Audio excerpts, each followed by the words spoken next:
नमस्कार, मैं विष्णु शर्मा आप सभी का आपके ही अपने चैनल विष्णु एडीपी में हार्दिक स्वागत करता हूं। और आज से हम इंग्लिश बोलना शुरू करने वाले। जी हाँ, आज की क्लास जो देख लिया वो आज से इंग्लिश बोलना स्टार्ट कर देगा। कोई भी मैं आपसे बहुत बड़ी बात नहीं बोलने जा रहा हूं कि आपको धोखा देने वाली बात नहीं बोलने जा रहा हूं। यहाँ पे आपको इससे इतना फ़ायदा होने वाला है कि आज मैं आपको जो जो सेंटेंसेस सिखाने वाला हूँ एग्जाम्पल के साथ, वो आप आसानी से इसका उपयोग करके इस प्रकार के वाक्य आप आज से ही बोलना स्टार्ट कर देंगे। आज से ही आपको समझ आना शुरू हो जाएगा। इसके बाद हम रोज या फिर एक एक दिन के गैप में एक स्टोरीज आएगी, है ना, स्टोरीज लेकर आता हूँ, फिर स्पोकन इंग्लिश की क्लासेस, ये सब चलता रहेगा। तो जिन्हें है ना कि बस सर हम पढ़ना तो सीख गए हैं, ट्रांसलेट कर लेते हैं, बट इंग्लिश बोलने के लिए क्या करें, तो भाई इस प्रकार की मेरी वीडियोज़ देखें। आप देखेंगे आपको बहुत ज़्यादा हेल्प मिलने वाली है। केवल मैं आपको ऐसे नहीं कि 1000 सेंटेंसेस दे दिया, 100 सेंटेंस दे, रटने वाली बात नहीं है। समझ जाओगे आप, और जब समझ जाओगे तो अपने आप बहुत सारे वाक्य बना सकते हो। चलिए स्टार्ट करते हैं। आपको जरूर आज की क्लास पसंद आएगी। आप बोलेंगे सर रहा है, रही है, हम तो प्रेजेंट कंटिन्यूअस टेंस ये तो जानते हैं सर, इसमें क्या बड़ी बात है, इसमें क्या बड़ी बात है, देखिए। और जो कंफ्यूजन है वो भी आपका दूर करता हूँ। जैसे हमें रहा है, रही है, इस प्रकार के सेंटेंस रहता है। 2 एग्जाम्पल दिया हूँ और दोनों में क्या अंतर है देखिए। राहुल सब्जी काट रहा है, सब्जी काटी जा रही है, दोनों में रहा है, रही है। और आपने टेंस में पढ़ा है कि सर जहां पर रहा है, रही आ गया तो हम समझ जाते हैं कि प्रेजेंट कंटिन्यूअस टेंस का ये सेंटेंस है। और हम वहां पे इज एम आर लगाते हैं और आईएनजी लगाते हैं और फिर हो जाता है रहा है, रही है, मैं जा रहा हूं, आई एम गोइंग, तुम खा रहे हो, यू आर ईटिंग। ये तो ईजी है सर। लेकिन यहाँ पे देखिए, इसके साथ आईएनजी फॉर्म ठीक तो है, लेकिन यहाँ पे आर के बाद बीइंग कहाँ से आ गया और ये चॉप्ड थर्ड फॉर्म कहाँ से आ गया, जबकि हमने पढ़ा इज एम आर के साथ एनजी फॉर्म आता, चॉपिंग होना चाहिए। अब बताइए, अब यहाँ पे कंफ्यूज रहते हैं। चलिए मैं आपको बता देता हूँ, बिल्कुल भी कंफ्यूज नहीं करता हूँ, आसानी से समझ जाएंगे। दोनों सेंटेंस में क्या फर्क है। राहुल सब्जी काट रहा है, यहाँ पे हमें सब्जेक्ट कौन है पता है कि राहुल सब्जी काट रहा है, तब हम प्रेजेंट कंटिन्यूअस टेंस वाला रूल का यूज करेंगे। इज एम आर, इज रहेगा, एम रहेगा, आर रहेगा। यदि आई है तो एम लगेगा, किसी का नेम है तो इज लगेगा, यू है तो आर आएगा, ये तो पता है आपको। फिर वर्ब में आईएनजी लगेगा, फिर आपका ऑब्जेक्ट हो गया। क्लियर है। तो राहुल इज कटिंग वेजिटेबल। लेकिन सब्जी काटी जा रही है, यहां पे आपको सब्जेक्ट नहीं पता है कि सब्जी किसके द्वारा काटी जा रही है। सब्जी काटी तो जा रही है लेकिन सब्जेक्ट नहीं पता है। तो जब हमें सब्जेक्ट नहीं पता होता है तब हम क्या करते हैं, तब आप देखेंगे हम वहां पे जो सब्जी है ना, जो सब्जी है यही सब्जेक्ट के रूप में यूज कर रहे हैं। और है सब्जेक्ट नहीं, ऑब्जेक्ट है, बट आपको बता रहा हूं एग्जाम्पल, जैसे राहुल को सब्जेक्ट के रूप में यूज किए, वैसे ये जो सामान है, वस्तु है, उसे हम सब्जेक्ट के रूप में यूज करेंगे। फिर उसके साथ इज, एम या फिर आर का यूज किया जाएगा, सॉरी इज या फिर आर का यूज किया जाएगा। और उसके साथ बीइंग का यूज करना है और वर्ब का थर्ड फॉर्म का यूज करना है। वेजिटेबल्स आर बीइंग चॉप्ड, सब्जी काटी जा रही है। क्लियर है। एग्जाम्पल देखिए, अभी आपको समझ आएगा। पहला जो मैंने आपको बताया, जब काम है ना, जब काम करने वाले का, मैंने बाय मिस्टेक रहने लिख दिया, काम करने वाले का पता हो, काम कौन कर रहा है पता हो, तो हम क्या करते हैं, सब्जेक्ट इज एम आर और वर्ब का फर्स्ट फॉर्म में एनजी लगाते हैं। और जब काम करने वाले का पता ना हो तो हम क्या करेंगे, इज आर का यूज करेंगे। वो वेजिटेबल लिखा हो, चाहे वो फूड लिखा हो, चाहे वो आपका जो भी सब्जेक्ट हो, जो भी है ना, उसके बाद हमें बीइंग का यूज करना है, फिर वर्ब का थर्ड फॉर्म का यूज करना है। चलिए दोनों का एग्जांपल देखते हैं। इसका एग्जांपल देखते हैं, ये तो आपको समझ आ गया, हमेशा यूज करते हैं, रहा है, रही है। इसका एग्जांपल देखिए, चाय बन रही है, चाय बन रही है, तो जो चाय लिखा हुआ है, जो खाना लिखा हुआ है, जो रोटी लिखा हुआ है, ये सब हम सबसे पहले लिखेंगे, सब्जेक्ट के रूप में यूज करेंगे। चाय बन रही है तो बिल्कुल इसके हिसाब से लगाइए रूल। तो चाय को पहले दे टी, फिर टी के साथ आर तो नहीं लगता, टी के साथ इज लगता है, तो टी इज और बीइंग लगाना है, सबके साथ बीइंग लगे। टी इज बीइंग, वर्ब का थर्ड फॉर्म, वर्ब क्या है, बनना, बनने को बोलते हैं मेक, यानी बनना, लेकिन मेक का हमें थर्ड फॉर्म का यूज करना, जो कि हो जाता है made. T is being made, चाय बन रही है, कौन बना रहा है पता नहीं है इसलिए। फिर खाना बन रहा है, बिल्कुल वैसे यूज करते हैं ये। Food is being prepared, prepared यानी तैयार होना, कुक्ड भी यूज कर सकते हैं। फूड इज बीइंग प्रिपेयर्ड, तो यहाँ पे देखिए फूड के साथ इसका यूज किया गया है। जहां पे प्लूरल हो, बहुवचन, वहां पे आर का यूज किया जाता है। जैसे सब्जियां बहुत सारी होती है ना, वेजिटेबल्स आर बीइंग चॉप्ड, ऐसे यूज किया जाता है। फिर देखिए रोटी पकाई जा रही है, कौन रोटी पका रहा है नहीं पता ना, तो ठीक है, चपाती इज बीइंग कुक्ड, रोटी पकाई जा रही है। अब रोटी बनाई जा रही भी यूज कर सकते हो आप। अब यहाँ पे देखिए मान लो चपातीज, बहुत सारी रोटियां हैं, तो आप क्या करते हैं, चपातीज आर बीइंग कुक्ड, वही मतलब होता है, या बीइंग मेड ऐसे यूज किया जाता है ना, मेड यूज किया जाता है। दाल उबाली जा रही है, उबालने को बॉईल कहते हैं, तो देखिए दाल को पहले लिख दे, तो इसे हम बोलते हैं लेंटिल्स, है ना, दाल को लेंटिल्स कहते हैं, ग्राम भी कहते हैं। आर, बहुत सारे आर, क्योंकि एक दाल तो होती नहीं, ज्यादा होती है। आर बीइंग बॉइल्ड, देखिए आर बीइंग बॉइल्ड, तो आपको प्लूरल है तो आर का यूज करना है, सिंगुलर है तो इसका यूज करना है बस, और साथ में बीइंग लगा के वर्ब का थर्ड फॉर्म कर, क्योंकि यहां भी पता नहीं चल रहा कौन उबाल रहा है। सूप तैयार किया जा रहा है, सब में देखिए रहा है, रही आ रहा है, लेकिन हम इज हमारा एनजी फॉर्म नहीं लगा रहे हैं, बीइंग का यूज कर रहे हैं। तो सूप इज बीइंग प्रिपेयर्ड और वर्ब का थर्ड फॉर्म, बस, फिर आप कभी भी गलत नहीं बनाएंगे। चाय बन रही है, टी इज बीइंग मेड, खाना बन रहा है, फूड इज बीइंग प्रिपेयर्ड, रोटी पकाई जा रही है, चपाती इज बीइंग कुक्ड, दाल उबाली जा रही है, lentils are being boiled, soup तैयार किया जा रहा है, सूप इज बीइंग प्रिपेयर्ड। इस प्रकार से आप और भी बहुत सारे सेंटेंसेस को आसानी से क्या कर सकते हो, बना सकते हो। क्लियर है? आगे बढ़ते हैं। यहीं पे मान लीजिए लिख दिया जाएगा कि जूस तैयार किया जा रहा है, तो क्या होगा, जूस तैयार किया जा रहा है, तो जूस इज बीइंग प्रिपेयर्ड, बस, और क्या है। आगे देखते हैं दूसरा सेंटेंस अलग। मुझे शौक है, यदि आपको किसी चीज़ का शौक है और आपको इंग्लिश में बोलना कि अरे मुझे इसका शौक है, यार कार चलाने का शौक है, मूवी देखने का शौक है, क्रिकेट खेलने का शौक है, ऐसे बोलते हो ना, तो उसके लिए हम यूज़ करते हैं आई एम फॉन्ड ऑफ, फाउंड नहीं फॉन्ड, फॉन्ड ऑफ, फॉन्ड यानी तो शौकीन होना, आई एम फॉन्ड ऑफ, और एम लिखा है क्योंकि आई के साथ ही मुझे यूज़ किया गया है। उसे शौक है तो वहां पे हम इस का यूज कर देंगे, ही सी इट के साथ इज लगता है, बस ये हमें ध्यान देना। तुम्हें शौक है तो वहां पे आर का यूज कर देंगे। क्लियर है? तो चलिए मैं मुझे शौक है का एग्जांपल यहां पे ले रहा हूं। तो जैसे I am fond of listening to music, listening to music, मुझे संगीत सुनने का शौक है, तो आप क्या बोलेंगे, I am fond of listening to music. मुझे पेंटिंग करने का शौक है, तो आप क्या बोलोगे, I am fond of painting, I am fond of painting. मुझे नए स्थानों की यात्रा करने का शौक है, यानी नए नए जगह जाने का शौक है, तो आप क्या बोलोगे, आई एम फॉन्ड ऑफ, सबसे पहले I am fond of, sorry यहाँ पे I am fond of travelling to new places, नई नई जगह जाने का शौक है। मुझे बागवानी करने का शौक है, बोलते ना गार्डनिंग करने का शौक है मुझे, तो आप क्या बोलोगे, I am fond of gardening, I am fond of gardening.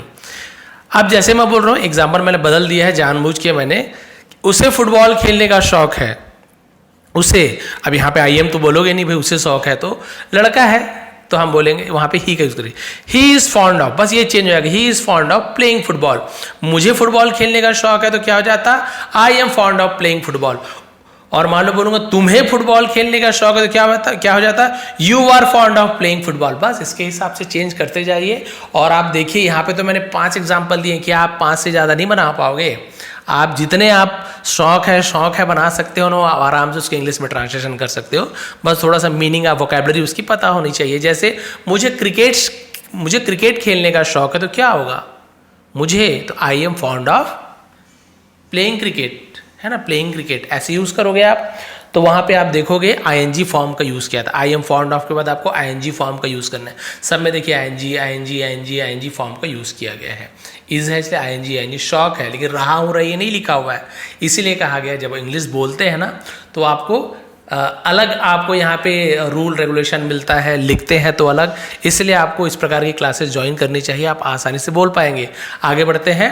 तो क्लियर है, फॉन्ड ऑफ का यूज आप कर लेंगे। जैसे मैं बोलूंगा कि उसे मूवी देखने का शौक है, तो क्या होगा, नीचे कमेंट कर देंगे, उसे मूवी देखने का शौक है, कमेंट कर देंगे नीचे, मैं देख लूंगा। अब आगे, मस्ट हैव, क्या लिखा हुआ है, मस्ट हैव, इसका यूज हम कब करते हैं, कोई भी काम जरूर किया होगा। वैसे तो बहुत सारे यूज होते हैं, लेकिन हम एक ही दिन में सब सीख लेंगे तो एकदम पूरा हौच पौच हो जाएगा, तो एक एक यूज करेंगे। मस्ट हैव का यूज हम क्या करेंगे, कोई भी काम जरूर किया होगा, मतलब वह मीटिंग जरूर भूल गई होगी, वो अब तक घर पहुंच गए होंगे, तो कुछ कर दिया होगा। इस प्रकार का जब यूज किया जाता है तो मस्ट हैव का यूज करते हैं, मस्ट यानी जरूर के रूप में। जैसे कि वह मीटिंग को जरूर भूल गई होगी, या मीटिंग भूल गई होगी, आप जरूर का यूज कर सकते हैं। चाहे आप भूल गई होगी ऐसे भी यूज़ कर सकते हैं। तो जरूर भी लगा सकते हैं, नहीं भी लगा सकते। जरूर बोलेंगे तो ज़्यादा अच्छी बात है। वह मीटिंग को जरूर भूल गई होगी, तब क्या बोलेंगे आप? सी मस्ट हैव, है ना, फॉरगटन द मीटिंग, फॉरगटन, तो ये थर्ड फॉर्म का यूज़ करेंगे। है, मस्ट हैव है तो थर्ड फॉर्म को। जैसे वे अब तक घर पहुंच गए होंगे, वे अब तक जरूर घर पहुंच गए होंगे। They must have reached home by now, by now यानी अब तक। उसी प्रकार से उन्होंने अपना फोन खो दिया होगा, यानी वो अपना फोन जरूर घुमा दिया होगा, ऐसे बोलते हैं जरूर अपना फोन घुमा दिया होगा। तो ही मस्ट हैव लॉस्ट, है ना, थर्ड फॉर्म में लॉस्ट हिज फोन, बस। फिर तुमने यह फिल्म पहले जरूर देखी होगी, तब आप क्या बोल दोगे? You must have seen, see saw seen, third form seen this movie before, यानी पहले। फिर हमने गलत मोड़ लिया होगा, हमने गलत मोड़ ले लिया होगा, तो we must have taken the wrong turn, W surrender, wrong turn. तो taken, take, took, taken, third form. तो देखिए मस्ट हैव के बाद हमें वर्ब का थर्ड फॉर्म का यूज करना है। आप इस प्रकार से बहुत सारे सेंटेंस बना सकते हो कि तुमने, जैसे हम यहाँ पे बोल सकते हैं कि तुमने जरूर, है ना, उसे पीट दिया होगा, तुमने उसे जरूर क्या कर दिया होगा? मार दिया होगा। तुमने जरूर खाना खा लिया होगा। इस प्रकार का कोई चीज, लेकिन होगा, होगी, पास्ट, ये फ्यूचर टेंस नहीं है। कुछ कर दिया होगा तुम, है ना, तुम जरूर भूल गए होगे, तो ये फ्यूचर टेंस तो नहीं हुआ, ये पास्ट टेंस ही हुआ माने। इसलिए हम यहाँ पे आप देख रहे हैं कि है, मस्ट हैव के साथ आपको थर्ड फॉर्म को यूज मिल रहा है। क्लियर है? आगे बढ़ते हैं। मस्ट हैव का यूज आपको समझ आ गया। आप देखते हैं बहुत सारी, है ना, एक ही दिन में हर चीज कंप्लीट नहीं कराऊंगा आपको, एक दिन में पूरा सिखा दिया, हजार नहीं, आपको 5 6 ऐसे मैं यहाँ पे लेकर आने वाला हूँ सेंटेंसेस के फॉर्मेट, स्ट्रक्चर, जिससे आप इंग्लिश बोलना सीख जाओ। उन 5 का ही प्रैक्टिस करो रोज रोज रोज, 5 करते आप बहुत सारी इंग्लिश आराम से बोल लोगे। और मैं वही यूज़ कर रहा हूँ जो हम ज़्यादातर यूज़ करते हैं। देखिए बोलने में, आपको कैसा लगा, जैसे हम पूछते हैं, अरे आपको कैसा लगा, मेरी कार कैसे लगी, वो मूवी कैसे लगी, मेरा भाई कैसा लगा, ऐसे पूछते ना, उसको इंग्लिश में कैसे बोलोगे? How did you find. देखिए हाउ डिड यू फाइंड बोलेंगे, सर इसका मतलब तो आपको पता कैसे चला होगा, लेकिन देखिए इंग्लिश में यही है, आपको कैसा लगा। तो हम क्या यूज करते हैं एडवांस इंग्लिश में? How did you find. जैसे कि आपको नया रेस्टोरेंट कैसा लगा, तो आप क्या बोलोगे? हाउ डिड यू फाइंड, सीधा यूज करो, how did you find the new restaurant, the new restaurant. आपको फिल्म कैसी लगी? How did you find the movie, how did you find the movie, बस। आपको किताब कैसे लगी? How did you find the book. आपको बैठक कैसे लगी, जो मीटिंग थी वो कैसे लगी?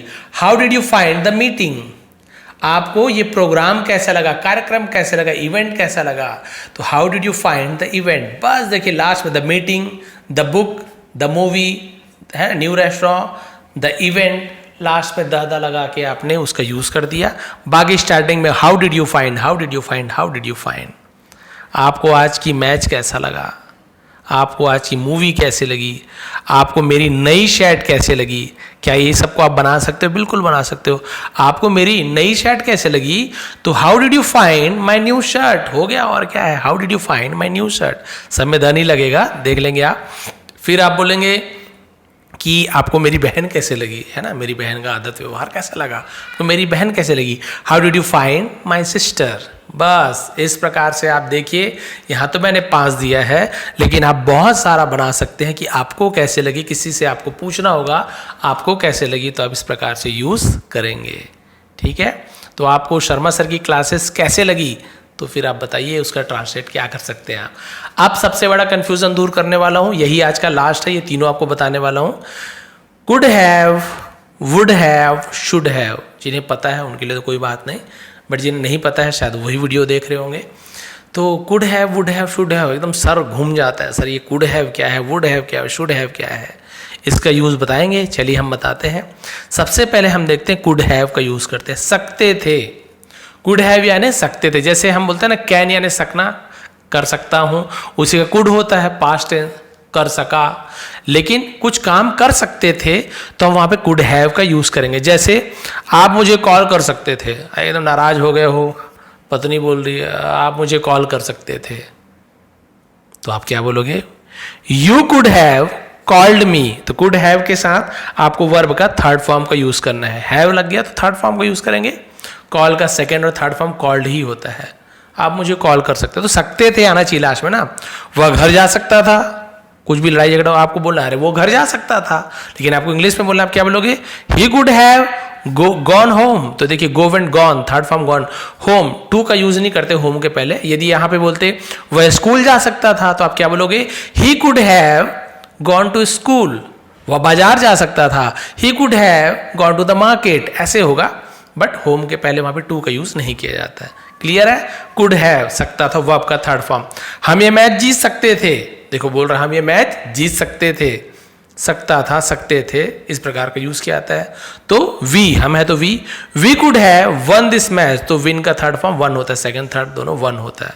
तो वॉन नहीं पढ़ेंगे, won. We could have won this match, हम यह मैच जीत सकते थे, अभी ये मैच जीत सकते थे। आप एक और बना के देखिए कि मैं इंग्लिश सीख सकता था, मैं इंग्लिश सीख सकता था। बनाइए, उसका नीचे कमेंट कीजिए, मैं इंग्लिश सीख सकता था। क्या होगा? मैं भी देख लूंगा अभी कौन कौन सही से कमेंट कर रहे हैं कि नहीं कर रहे हैं। और बिल्कुल अपने मन से कीजिए, कोई गूगल का यूज़ मत कीजिए, गलत लिखिए कोई बात नहीं, कम से कम ईमानदारी से, ईमानदारी अपने लिए रखिए, अपने आप को धोखा मत दीजिए। गलत लिख दोगे तो कोई आपको पहचानता नहीं यूट्यूब में कि आपको आईडी देके पहचानेगा, अच्छा ये तो वो आदमी है यार, इसको नहीं आता। नहीं नहीं, कोई नहीं पहचानने वाले, कोई शर्माने घबराने की जरूरत नहीं है। जो है लिख दीजिए, कोई गलती होगी आपको खुद समझ आ जाएगा। क्लियर है? तो अपने आप को बस धोखा मत दीजिए। क्लियर? तो कुड हैव का यूज आपको करना है। कुड हैव समझ गए? सकता था, कर सकता था, जा सकता था, खा सकता था, पी सकता था, दौड़ सकता था, कूद सकता था, पहाड़ चढ़ सकता था, बाजार जा सकता था, खरीदारी कर सकता था, मार सकता था, पीट सकता था, जो कर सकता था, इंग्लिश सीख सकता था। आगे हम बढ़ते वुड हैव। कुड हैव याद हो गया, कभी नहीं भूलोगे। अब वुड हैव, थोड़ा इसको मैं छोटा कर देता हूँ। वुड हैव, वुड हैव का यूज देखिए, थोड़ा सा समझने वाली बात है। वैसे तो बहुत सारे यूज है, लेकिन ये मुझे ज्यादा अच्छा लगा। वुड हैव का यूज हम कब करते हैं? उन परिस्थितियों में को व्यक्त करने के लिए किया जाता है जो अतीत में संभव हो सकती थी लेकिन नहीं हुई। यानी पहले हो सकता था, अरे यार ये हो सकता था लेकिन ऐसे नहीं हुआ। मैं पास हो सकता था, है ना, लेकिन नहीं हुआ। यानी कुछ किया होता तो ऐसे हो जाता। इस प्रकार का जब यूज किया जाते हैं ना, तब क्या होता है? हम वुड हैव का यूज करते हैं। जैसे एग्जाम्पल देखिए, समझ आ जाएगा आपको। अगर उसे आमंत्रित किया गया होता, यानी कि बुलाया गया होता, तो वह पार्टी में शामिल होती, है ना। तो she would have attend the party, तो वो पार्टी में शामिल होती। If she had been invited, यदि उसे बुलाया गया होता। उसी प्रकार से देखिए, अगर उन्होंने पहले शुरू किया होता तो ये जो परियोजना समय पर समाप्त कर देते। अगर उन्होंने पहले शुरू किया होता तब they would have finish the project on time. अभी आगे का यदि आप नहीं भी बोलना चाहोगे, if they had started early, कोई बात नहीं, अब यहां का बस बोल सकते हैं they would have finish the project on time. यदि उन्होंने समय पर शुरू किया होता, ऐसे यूज किया जाएगा। फिर आप लिख सकते हैं दे हैव स्टार्टेड अर्लियर। फिर देखिए, अगर उसने पर्याप्त पैसे बचाए होते, यदि उन्होंने काफी पैसे बचाए होते तो वह कार खरीद लेता। ऐसे किया होता तो ऐसे कर लेता, ऐसे किया होता तो ऐसे कर लेता। इस प्रकार के सेंटेंस में वुड हैव का यूज करते कि he would have bought the car, वो कार खरीद लेता। If he had saved enough money, यदि उसने काफी पैसा बचाया होता। अगर हमारे पास अधिक समय होता तो हम छुट्टी पर चले जाते। अगर हमारे पास समय होता तो we would have gone on vacation, हम छुट्टी पर चले जाते। If we had more time, यदि हमारे पास ज्यादा समय होता। अगर, है ना, ये हो गया। फिर देखिए, अगर तुमने ज्यादा मेहनत की होती तो तुम परीक्षा पास कर लेते। ऐसे किया होता तो ऐसे होता। तो you would have pass the exam if you have studied harder. इस प्रकार से यहां पे आपने देखा कि वुड हैव का यूज किया गया है। कुछ ऐसे किए होते तो ऐसे हो जाता, ऐसे होता। तो इस प्रकार के सेंटेंस के लिए वुड हैव का यूज करते हैं। जैसे मैं आपको बोलूंगा कि तुम, है ना, कि जैसे बोल सकता हूं कि तुमने पैसे बचाए होते तो तुम मोबाइल खरीद लेते। बिल्कुल इसी प्रकार से ये सेंटेंस है, तो इसको आप बना सकते हो। अगर तुम जिम, है ना, अगर तुम जिम गए होते तो तुम बॉडी बना लेते।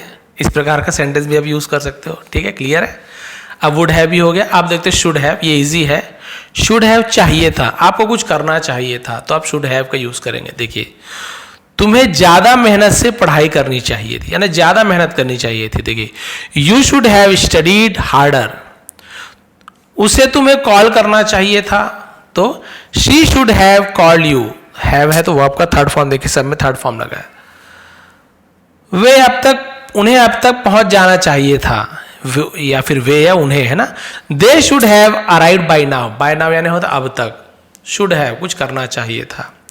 उसे सलाह सुननी चाहिए थी, तो he should have listen to the advice, तो लिसन के साथ टू लगता है, तो listen to second form, third form दोनों यही होता है। हमें टिकट पहले खरीद लेनी चाहिए थी, we should have bought the tickets earlier, earlier यानी पहले, तो हमें कुछ कर लेना चाहिए था, वहां पे शुड हैव का यूज करेंगे। जैसे मैं आपको बता रहा हूं कि हमें इंग्लिश सीख लेनी चाहिए था, हमें इंग्लिश सीख लेनी चाहिए थी, ऐसे आप बोलेंगे तो आप क्या बनाएंगे। हमें विष्णु एटीपी पहले ही सब्सक्राइब कर लेना चाहिए था, तो आप क्या लिख सकते हैं, मुझे पहले मेहनत कर लेना चाहिए था, मुझे कार ले लेना चाहिए था, है ना। इस प्रकार से आप यूज करेंगे तो क्या होगा, मुझे पहले पढ़ाई कर लेनी चाहिए थी। तो ये सब सेंटेंसेस है, आप इसे बना के देखिए, कुछ नहीं करना है आपको। You should have, I should have, she should have, we should have, इसके साथ सबके साथ शुड हैव लगेगा, कोई प्रॉब्लम भी नहीं है, शुड हैव लगेगा। और वर्ब का थर्ड फॉर्म लिखना है, यू शुड हैव। जैसे हम मान लीजिए तुम्हें चला जाना चाहिए था, ऐसे यूज किया जाएंगे, तो वहां पे गो वेंट गॉन का यूज किया गया, you should have gone, you should have eaten, you should have. और जैसे हम वहां पे यूज कर रहे हैं प्लेड, तुम्हें खेलना चाहिए था, तो you should have played, third form, play का सेकंड थर्ड यही होता है। तो इस प्रकार से आप क्या कर सकते हो, आराम से शुड हैव का भी यूज कर सकते हैं। तो देखा आपने, हमने आज क्या क्या सीखा। हमने रहा है, रही है दोनों सीखा। जहाँ पे एक में सब्जेक्ट है तो इज एम आर का यूज करते हैं, आईएनजी फॉर्म लगाते हैं। जहाँ पे सब्जेक्ट नहीं है तो हम क्या करते हैं, इज आर का यूज करेंगे, जो भी इज है चाहे आ रहा है, बीइंग के साथ वर्ब का थर्ड फॉर्म का यूज करना है। और बहुत सारे एग्जाम्पल देखे। फिर हमने किया मुझे शौक है तो आई एम फॉन्ड ऑफ, और कोई दूसरा है तो हम वहाँ पे he is fond of, you are fond of का यूज करेंगे, है ना। पसंद है, मस्ट हैव, कोई काम जरूर किया होगा, उसके लिए मस्ट हैव हमने सीखा। इसके अलावा हाउ डिड यू फाइंड, यानी आपको कैसा लगा, कैसे लगी, तो हाउ डिड यू फाइंड का यूज हमने सीखा। Could have, would have, should have का यूज सीखा। जहाँ पे कुड हैव में सकते थे का यूज किया गया। वुड हैव में हमने यहाँ पे देखा कि भाई ऐसा किया जाता तो ऐसा होता, है ना। और शुड हैव में करना चाहिए था, आपको इंग्लिश सीखना चाहिए था, दौड़ना चाहिए था, भागना चाहिए था, पूजा पाठ करना चाहिए था आपको, है ना। तो इस प्रकार के सेंटेंस में हम शुड हैव का यूज़ करते हैं। तो ये थी आज की क्लास। देखिए 20 मिनट में हमने इतने सारे सेंटेंसेस बनाना सीख लिए कि आज से ही आपको यदि किसी से पूछना हो कि आपको कैसा लगा, तो आज ही से आप अपने परिवार वालों से इंग्लिश में बात करना शुरू कर दीजिए। उन्हें नहीं आता कोई बात नहीं, लेकिन आप इंग्लिश में पूछिए, फिर आप देखिए कि आप सही कर रहे हैं कि नहीं कर रहे हैं। आप इंग्लिश में पूछने की कोशिश कीजिए, बार बार आप मिरर के सामने प्रैक्टिस कीजिए, आमने सामने। गलत बोल रहे हैं कोई बात नहीं, फिर थोड़ा सा ध्यान दीजिए कि आपने कुछ गलती की, क्या सही किया, वीडियो देखिए, फिर आप इसे नोट डाउन कर लीजिए। इसका पीडीएफ आपको मैं टेलीग्राम में दे दूंगा, जिसका नीचे डिस्क्रिप्शन में लिंक दिया हूँ। पीडीएफ ज्वाइन कर लेंगे तो आपको ये अच्छे से मिल जाएगा। और इसे स्क्रीनशॉट लेना है, ये देखिए पॉज कर करके ले सकते हैं, ये देखिए बिल्कुल ले लीजिए। लेकिन डिस्क्रिप्शन में मैंने टेलीग्राम का लिंक दिया है, जहाँ पे आपको बहुत ही अच्छा क्लियर आपको मिल जाएगा, जिससे कि आपको और भी आसानी होती है ना, लिखने में, पढ़ने में, समझने में, और आपके पास सेव भी अच्छे से रहता है। ये देखिए यहाँ तक, ये और बहुत सारे सेंटेंसेस मैं लाने वाला हूँ, जिससे आप इंग्लिश बोलना जल्दी से जल्दी सीख जाएंगे। और बहुत कोई लेंदी नहीं लाऊंगा, जो हम डेली यूज़ करते हैं ना, इस प्रकार के इंग्लिश सेंटेंसेस ही मैं लेकर आऊँगा, ताकि आप बिल्कुल बहुत जल्दी से जल्दी आप इंग्लिश में बात करना शुरू कर दें। तो यही शुभकामनाओं के साथ आज की वीडियो यहाँ पे एंड करता हूँ। बताएंगे आज की क्लास कैसे लगी, और ऐसी क्लास चाहिए कि नहीं चाहिए वो भी बता दीजिए। स्टोरीज तो क्योंकि आएंगी हमेशा, वो तो चैनल का फोटे हमारा मेन है ना, बेस है, उससे ही चैनल टिका हुआ है। बट ये सब मैं आप लोग के लाऊंगा, क्योंकि आप मेरे सब्सक्राइबर हैं, मैं स्टूडेंट है। आप सभी जो कमेंट करते हैं मैं उसको जरूर सुनता हूँ, जरूर करता हूँ। किसी ने क्यू के ऊपर उच्चारण कहा, मैंने शॉर्ट वीडियो बना दिया।